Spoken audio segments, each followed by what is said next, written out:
यह चित्र कॉर्डाइटेल्स को दर्शाता है, जो जिम्नोस्पर्मों का एक विलुप्त गण है जो कार्बोनिफेरस और पर्मियन काल के दौरान फला फूला। बाईं ओर की आकृति यूकॉर्डाइट्स के एक पुनर्निर्मित पूरे पौधे को दर्शाती है, जिसकी विशेषता एक लंबा, सीधा तना है, जिसके ऊपर लंबी, पट्टियों के आकार की पत्तियों वाली शाखाओं का मुकुट है। दाईं ओर की आकृति यूकॉर्डाइट्स लेविस को दर्शाती है, जिसमें प्रजनन संरचनाओं वाली एक शाखा को दर्शाया गया है। यह पत्तियों के कक्षों में स्थित पुंकेसर स्ट्रोबिली नर शंकु और अंडाणु स्ट्रोबिली मादा शंकु को स्पष्ट रूप से दर्शाता है, जो कॉर्डाइटेल्स की एक विशिष्ट विशेषता है। ये पुनर्निर्माण आधुनिक शंकुधारी वृक्षों के साथ उनकी रूपात्मक समानता पर जोर देते हैं और साथ ही उनके अद्वितीय विकासवादी अनुकूलन और प्रजनन जीव विज्ञान को भी प्रदर्शित करते हैं। यह चित्र विलुप्त जिम्नोस्पर्म समूह कॉर्डाइटेल्स की प्रजनन संरचनाओं पर प्रकाश डालता है। बाईं ओर आरेख कॉर्डियंथस पेंजोनी के नर स्ट्रोबिलस को दर्शाता है, जिसके केंद्रीय अक्ष पर सर्पिलाकार रूप से व्यवस्थित सूक्ष्म बीजाणुपर्ण होते हैं, जिनमें से प्रत्येक में कई सूक्ष्म बीजाणुधानियां होती हैं, जो सहपत्रों द्वारा सुरक्षित होती हैं। दाईं ओर आरेख कॉर्डियंथस स्यूडोफ्लिटन्स के मादा पुष्पक्रम को दर्शाता है, जिसमें बंध्य सहपत्रों के कक्ष में बौनी टहनियां होती हैं। प्रत्येक बौनी टहनियां बंध्य उपांगों के साथ साथ बीजांडों से युक्त उपजाऊ उपांगों को धारण करती हैं। ये पुनर्निर्माण कॉर्डाइटेलियन प्रजनन संरचनाओं की जटिलता पर जोर देते हैं और अन्य पुराजीवी बीजीय पौधों की तुलना में उनके उन्नत संगठन और विकासवादी महत्व को प्रदर्शित करते हैं। कॉर्डाइटेल्स का वितरण। कॉर्डाइटेल्स जिम्नोस्पर्म के पैलियोजोइक ऊंचे वृक्षों का एक विलुप्त समूह दुनिया के पहले विशाल वन का निर्माण करता है। यह नाम ऑस्ट्रेलियाई वनस्पतिशास्त्री एजे कॉर्डा के सम्मान में दिया गया था। अधिकांश कॉर्डाइटेल्स ऊंचे, बड़े पत्तों वाले वृक्ष थे जिनकी ऊंचाई लगभग 30 मीटर से अधिक होती थी। पर्मियन काल में इस समूह का पतन शुरू हुआ और इस काल के अंत तक यह पूरी तरह विलुप्त हो गया। अभिलेखों के अनुसार कॉर्डाइटेल्स टेरिडोस्पर्मिल्स के साथ साथ पाए जाते थे।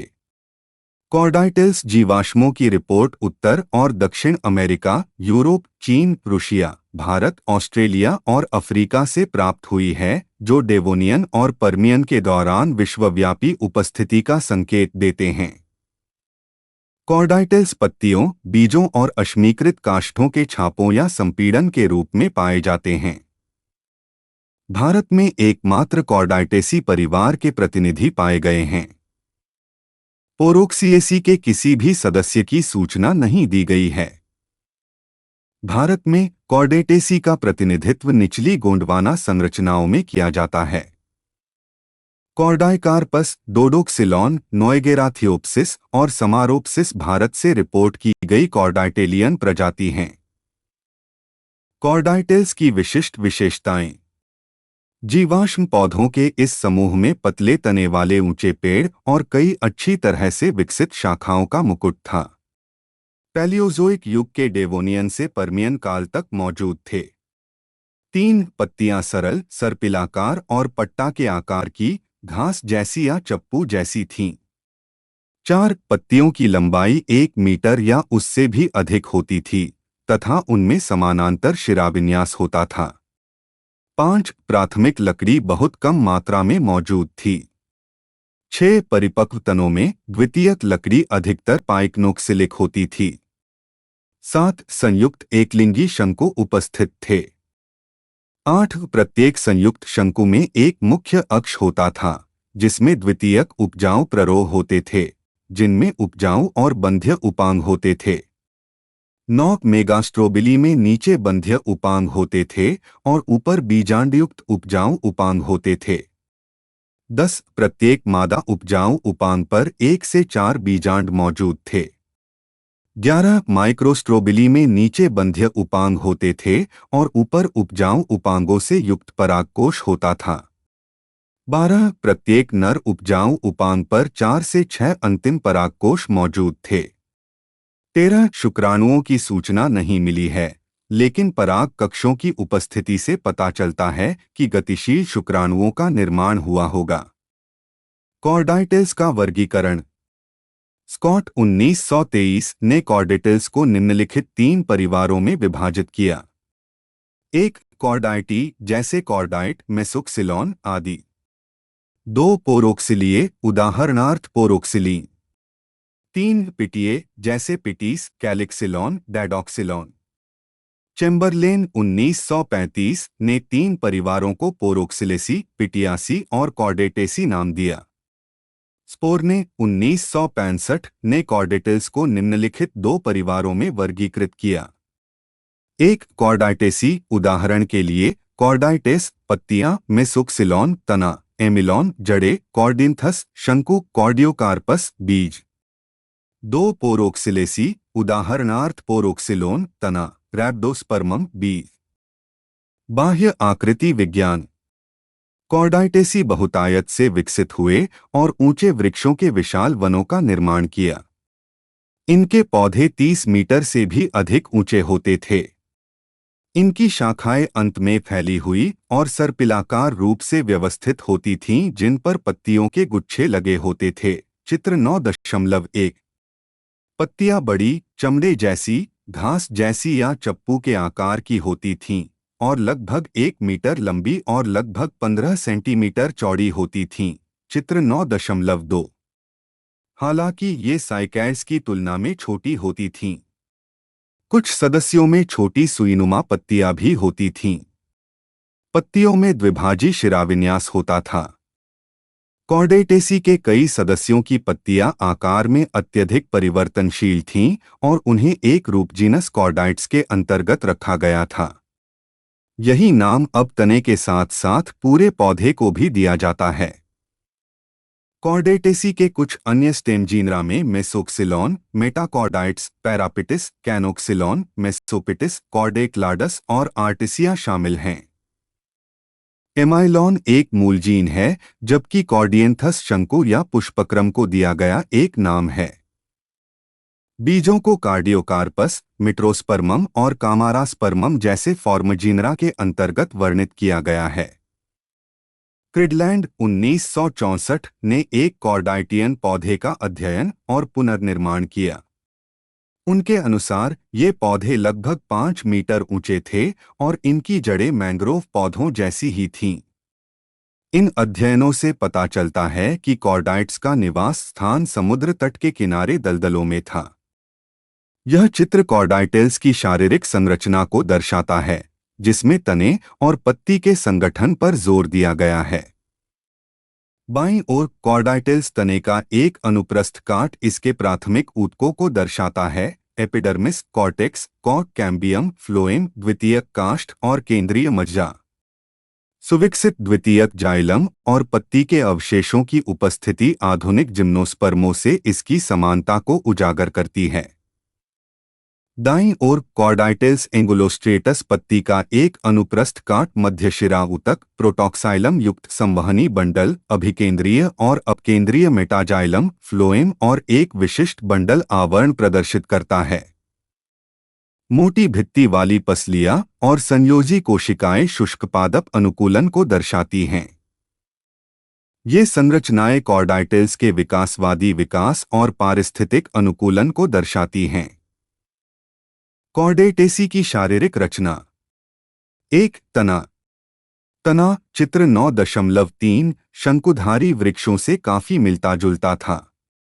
कॉर्डाइट्स और मेसोक्सिलॉन दोनों में एक बड़ा केंद्रीय मज्जा और वलकुट पाया जाता था। कुछ प्रजातियों में लकड़ी कम थी, जबकि अन्य में एक बड़ा संवहनी बेलन विकसित हुआ था और कुछ अन्य प्रजातियों में स्पष्ट वृद्धि वलय मौजूद थे। प्राथमिक लकड़ी अंतहार्क थी, लेकिन मेसोक्सिलॉन में यह मेसर्च थी। द्वितीयक लकड़ी में बहुश्रेणी के गड्ढों वाली गड्ढेदार वाहिनियां थीं। वाहिनियां लंबी और पतली थीं। सीमांकित गड्ढे मौजूद थे और वे मुख्यतः अरीय भित्तियों तक ही सीमित थे। हालांकि पुरानी वाहिनियों में ये गड्ढे स्पर्शरेखीय भित्तियों पर भी मौजूद थे। मेडुलरी किरणें एक या दो कोशिकाएं चौड़ी थीं। सीमांकित वाहिनियां षटकोणीय रूपरेखा वाली थीं और बड़ा मज्जा विशिष्ट रूप से चक्राकार था। मेसोक्सिलॉन पत्ती के निशान की संरचना में कॉर्डाइट्स से भिन्न था। मेसोक्सिलॉन के बाहरी वलकुट में मौजूद स्क्लेरेन्काइमा का जाल कॉर्डाइट्स में अनुपस्थित था। चूंकि तकनीकी रूप से कॉर्डाइट्स वंश कॉर्डाइटेसी की पत्तियों को संदर्भित करता है, इसलिए अर्नोल्ड 1967 द्वारा एक वैकल्पिक नाम कॉर्डायोक्सिलॉन प्रस्तावित किया गया था। 2 जड़। कॉर्डाइटेल्स की जड़ों को एमिएलॉन के नाम से जाना जाता है और ये आधुनिक कॉनिफर से काफी मिलती जुलती हैं। क्रिडलैंड 1964 ने एमिएलॉन की जड़ प्रणाली का अध्ययन किया और पाया कि यह उथली और अत्यधिक शाखित होती है, जो तने को सहारा देने वाली स्टिल्ट जड़ें बनाती हैं। ये संरचना में द्विआर्क या त्रिआर्क होती हैं। जड़ों पर एक्टोट्रॉफिक माइकोराइजल कवक मौजूद होते हैं। प्रोटोजाइलम में सर्पिलाकार वाहिनियां थीं, जबकि मेटाजाइलम की संरचना स्केलर के आकार की थी। वाहिनियों में बहुश्रेणीबद्ध सीमा वाले गड्ढे थे। वलकुट काफी बड़ा था और बाहरी व आंतरिक वलकुट में विभाजित था। द्वितीयक वलकुट और कैम्बियम भी काफी अलग थे। 3 पत्ता। कॉर्डाइटेलियन पत्ती को कॉर्डाइट्स नाम से वर्णित किया गया है। पत्ती में कई शुष्कपादप आंतरिक लक्षण मौजूद थे। एपिडर्मल और हाइपोडर्मल कोशिकाएं मोटी भित्ति वाली थीं और दोनों ओर की हाइपोडर्मल कोशिकाएं पसलियों में समूहित थीं। कई मेसर्च संवहनी बंडल मौजूद थे। प्रत्येक संवहनी बंडल एक मोटी भित्ति वाले मजबूत बंडल आवरण से घिरा हुआ था। आधान ऊतक 2 संवहनी बंडलों के बीच कुछ लंबी कोशिकाओं के रूप में मौजूद था। चित्र 9.7। कॉर्डाइट्स जैसी प्रजातियों में मध्योतक स्पष्ट रूप से पैलिसेड और स्पंजी पैरेन्काइमा में विभेदित था। लिंगुलेटस। बीजाणु उत्पादक अंग। स्ट्रोबिली आमतौर पर एकलिंगी होती थीं, लेकिन कुछ कॉर्डाइटेल्स द्विलिंगी भी थीं। हालांकि वे कभी भी द्विबीजाणुधानी नहीं थीं। फल लगभग 10 सेंटीमीटर लंबी पतली शाखाओं पर लगते थे। ये शाखाएं पत्तियों के बीच तने पर विकसित होती थीं। पतले डंठल में कई कड़े लेकिन पतले सहपत्र होते थे।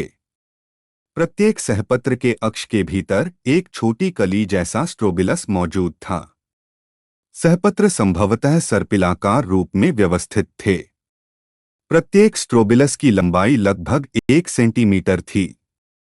नर और मादा दोनों प्रजनन अंगों को कॉर्डियंथस के नाम से जाना जाता है, लेकिन फ्राई 1955 के अनुसार कॉर्डेटेसी के प्रजनन अंगों या शंकुओं का नया नाम कॉर्डियंथस है। एक नर स्ट्रोबिलस।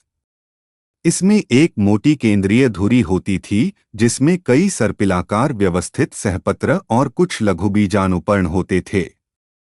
प्रत्येक लघुबीजाणुपर्ण के सिरे पर 1 से 4 लघुबीजाणुधानियां होती थीं। चित्र 9.9।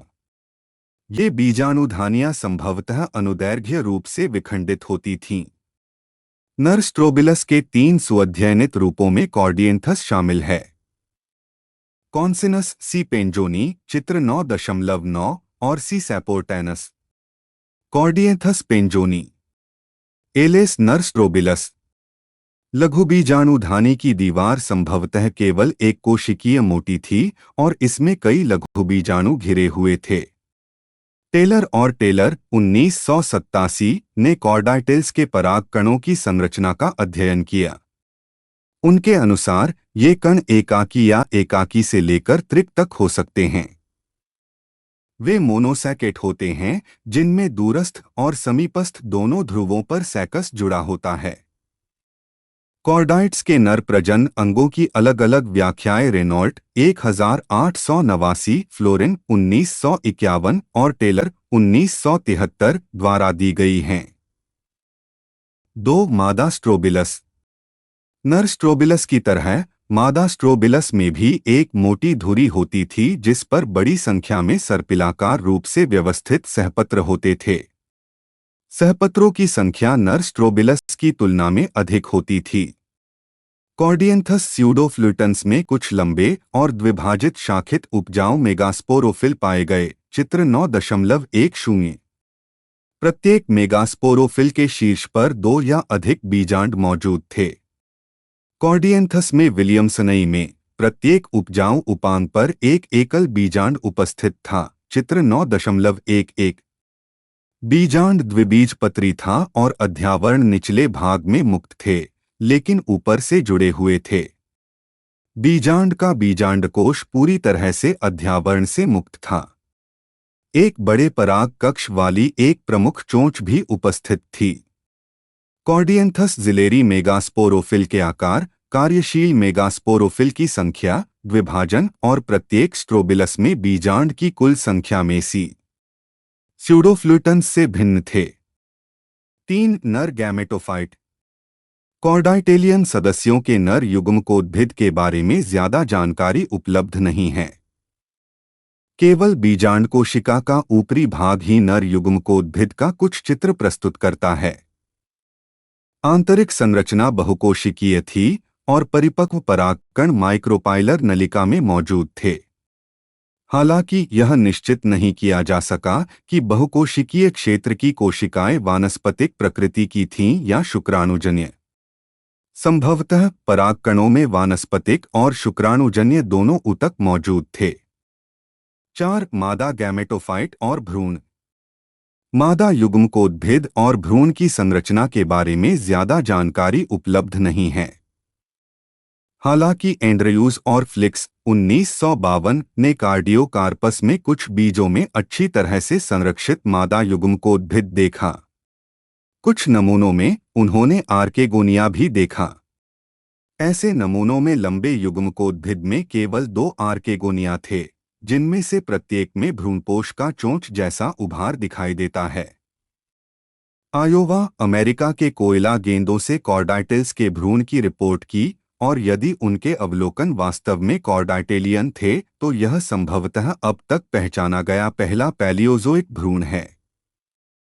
कई बीजों में कई कार्यकर्ताओं ने मेगास्पोर भित्ति, एक टेंट पोल और माइक्रोपाइल के पास 2 आर्केगोनिया वाले सुसंरक्षित गैमेटोफाइट्स देखे हैं।